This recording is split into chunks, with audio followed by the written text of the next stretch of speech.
Hey y'all, welcome back to the RV renovation series. This is day 6.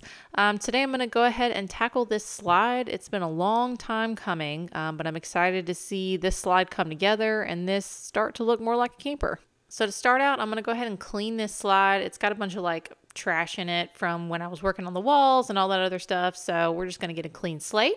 And then I can move on to a couple more framing pieces here that I didn't do in the demo series. If you notice in the back, there was actually no framing to support the new wood that I'm going to put on. So I'm just going to kind of use some pocket holes and screw these directly into the aluminum frame that's already there and just add a little bit more support to the back. Again, nothing special about these, just some 2x4s that I cut down and some pocket holes, and then I'll just go ahead and stick them in there and start screwing them in. So you see what I'm talking about, the back pieces there. I start by screwing them directly into the back piece, and then I put the pocket holes on both sides. Now, this probably wasn't totally necessary, but it does make me feel better having that many screws in there just to give it a little extra support. And of course, definitely drill some pilot holes before you do this because the wood will split. Ask me how I know. I'm a sucker for some pilot holes in 2x4s because literally almost every single one has just split whenever I didn't put a pilot hole in it. So next I'm going to put some insulation in the bottom. Yes, I'm using scissors. Don't make fun of me. This was just such a small amount that I didn't really want to get my actual razor blade and my tools out to cut this the way it should be cut, but scissors work just fine for this small area. So I'm basically just cutting it, and then I'm halving the sheet because a full sheet will not fit in there. It's going to be too thick. And I'm going to cover every little spot that's around here. Now also don't make fun of me because I'm fixing to have some mix matched pieces because I'm trying to use all the little pieces left over in my shop, and this seemed like the perfect opportunity to get rid of all those little pieces that I've been hoarding that I probably should have just thrown away, but I can't throw anything away. It's a problem, okay? Anyway, so this was the perfect time to use all those little pieces. Again, just half some R13 insulation. I did get a question about the facing on the back. You can get faced or unfaced insulation. It literally doesn't matter. The only difference is there's not that little cardboard sheet on the top. So whatever you want to use and whatever's cheapest is totally fine. It does not matter if it's faced or unfaced. So next I'm going to go ahead and cut my piece of OSB that's going to go on top of all of this. I know there's a lot of people who are like, oh, she uses OSB, but I am fully aware of the haters for OSB, and honestly, I understand it, but at the same time, this is cost effective and it's standard to go in campers. So that's really the reason why I use it. I got this from Builder Supply, and I think it was like $17 a sheet or something like that. This is roughly 1/2 inch, whatever they call 1/2 inch. Nothing, too crazy. Could I have used 3/4? Yeah, I probably could have, but it was like $30 a sheet. And honestly, there's not going to be a lot of weight in one spot because I'm going to build a slide out jackknife sofa for this thing. So the weight is going to be pretty evenly distributed on this. So if you've watched any of my videos, I always cut pieces of 4x8 sheets the same way. Use my my circular saw with a saw guide and some clamps, and that, there's pretty much nothing to it. After that, I'm just going to go ahead and do a little test fit, and if it fits, then I'm going to screw it in. And not to toot my own horn, but I can apparently cut a sheet of OSB correct the first time. Shocker. And you see me right there. I'm drilling a little hole because there is some wiring that's connecting the slide for the light up there. So I drill that through, and I'll make sure that that has some good clearance whenever I'm done putting this in. Now I can go ahead and screw it in. Nothing crazy about these screws. These are just some 1 7/8" deck screws that I had. I like to use those because they sink in really well in the wood, specifically in the wood. Okay. So you notice I'm only using this on the spots where wood joins to wood, not where wood joins to metal. Where the wood joins to the metal, I actually use a metal self-drilling screw. There's lots of different types of screws you can use for that, but the reason I didn't use the deck screws for that is because I tried, 1, and 2, it didn't sink in like I wanted it to, and these self-tapping screws, the self-drilling ones, they sit pretty flat because they have kind of like a round head on it, so that was good enough for me. So right here, that's exactly what I'm doing, and of course I marked where my framing and my and the slide was ahead of time. That way I know exactly where to screw these in.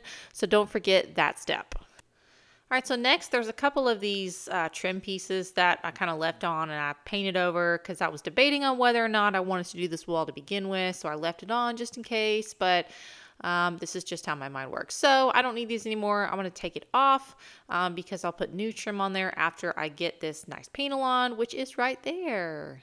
So I bought this brick paneling at Home Depot. I think it's like $40 a sheet, and I can actually get both pieces out of this one sheet. So it ends up being about $40 for the whole wall, which I feel like is pretty reasonable, considering you probably pay the same amount to buy like shiplap or anything else like that. And this brick looks really good when it's whitewashed, which is usually what I do. So I'm kind of excited to do this in a slide again. It's been a minute since I've done it in a slide, so we'll see if I remember how to do it.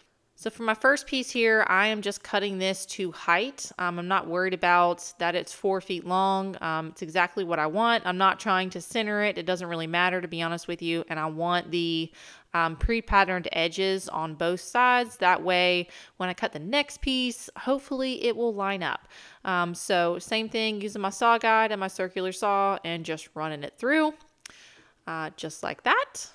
And then, of course, I did a little test fit just to make sure that it worked and it fit perfectly. So my next step is to go ahead and take this window out. So I promise there's a method to my madness, but in order to take this window out, it's basically just all these screws around here.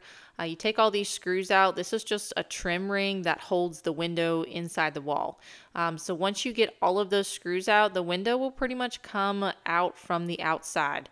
Now normally I'd like to have somebody on the outside holding the window, but these fiberglass campers, the seal is a little bit different, and so I'm not really too worried about it being like dry or cracked because they're usually in pretty good condition, but I'll figure it out once I actually take the window out. So I walked around to the outside of the camper and I got just a little putty knife and kind of stuck it under and propped it up. And then I just kind of wiggle it out. That top part is usually a little more difficult to get off because they put like caulking and sealant on top. But the seal on this actually was in really good condition, so I didn't end up needing to replace that. But I did scrape off the old caulk. That way when I put this back in, I can put new caulking in and it'll be waterproof. So now I'm finally ready to put this panel on, and this is just liquid nails, the project adhesive, not like the heavy duty one. Honestly, it doesn't matter because I'm going to staple it in anyway. I just want something to be able to tack it to the wall while I'm trying to get it in there. So I kind of just wiggle it in, move the light around, and position it and press it against the wall. Now I do have two different nailers right here. I wasn't expecting there to be aluminum framing at the bottom, which is a good sign. So I end up switching my nailer out to my 16 gauge nailer. That's a little bit more heavy duty. The 18 gauge will not nail into aluminum. It'll just jam up your gun, so don't even try. And then I take my 18 gauge nailer and just kind of run a couple up the seam of the wall. So same thing for this side, cut your panel, put the liquid nails on, and try to make sure that your actual, the bricks line up, because you need to pay attention to if it's half on your first brick or if it's a full on your first brick. Basically, you just don't want it to, it's going to look weird if you don't try to line it up right. So as you can see, it lined up pretty good right here, but then when I tried to like scooch it in because there was a gap, it kind of came off alignment. The slide must not be perfectly square, which is super common. So I kind of just picked my battles with this one, and honestly, if it's close, you're really not going to see that much of a difference, especially once you start whitewashing it. It's not really going to show anyway. So after that panel's in, I go from the outside of the camper and I drill a pilot hole in so I know exactly where to start with my router. I don't want to, there's no guesswork in this, okay? I want no guesswork as to where my start spot is and my hole needs to be. So y'all know I love my router. It's literally my favorite tool ever. And this is just a router with a flush trim bit. I'm setting the depth right here because it was a little bit too shallow and it wouldn't go the first time. And you're going to notice that I'm going to go fairly slow on this bottom part. And that's because when you're doing something like when you're routering a wall that's specifically made out of foam, if you press too hard, the bit can't really catch on the foam and you can actually end up routering out the foam part. So that's why I kind of just go slow. And then when I get to the top here, I can't get to the top anyway because the cabinet's in the way. So it goes pretty fast once I get to the top part. Now, I know that was super satisfying. It's literally my favorite part, but there's still work to do because that top piece right there still needs to be out of the way. So I go on the outside and I take my multi-tool just with a wood blade on it, and I pretty much just put it flush with the foam outline that's already there and just cut it. And I mean, this works really well. There's lots of tools you could use to do this, but I found that they're kind of too big and the blades don't really go where you want them to go. Like if you used a jigsaw, you'd still run into the same problem as a router. It takes a little bit of time to get this done, but as long as you're careful and go slow, it actually works really well. I mean, this probably took me a whole 5 minutes to do this, but it's really the best way that I found to get this just right. And just go ahead and be prepared to be covered in MDF dust because this stuff is nasty. Again, wear a respirator if you're going to do this because it's literally disgusting and it gets everywhere. So much for my no dust in the camper rule. Totally have broken that, and it's really hot in here because I don't have the power or the AC on. So anyway, that's okay. All right, so next we need to worry about this trim piece right here. So you see I put it up there and I kind of outlined it with a Sharpie. Now I'm going to go ahead and cut that outline with my multi-tool. And there's really a good reason for this, and it's because if you try to put that frame or the window back in with the extra thickness, it's basically going to bend that trim piece and it won't fit right and it won't seal correctly.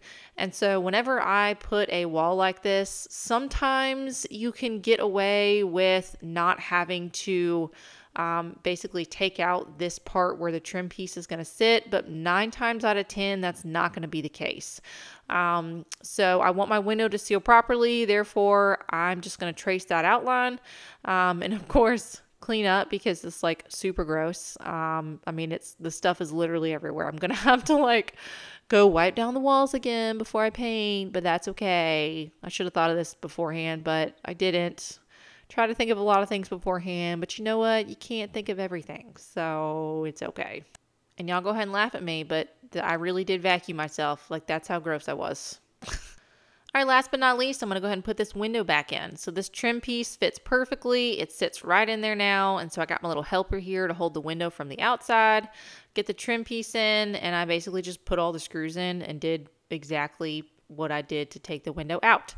No trick to doing this as long as your trim piece fits in there nice and flush, and if it doesn't, you can get your multi-tool and kind of run it along the bottom, which I ended up doing that because there was one spot that was kind of raised and it didn't let the window kind of pull in all the way like I wanted it to. So you see right there, I'm just grabbing that multi-tool, making it sit flush, and then I'm going to go ahead and get my 18 gauge nailer and kind of run some nails in around the side. And that's pretty much it. So I will see you guys for day 7. Have a great night.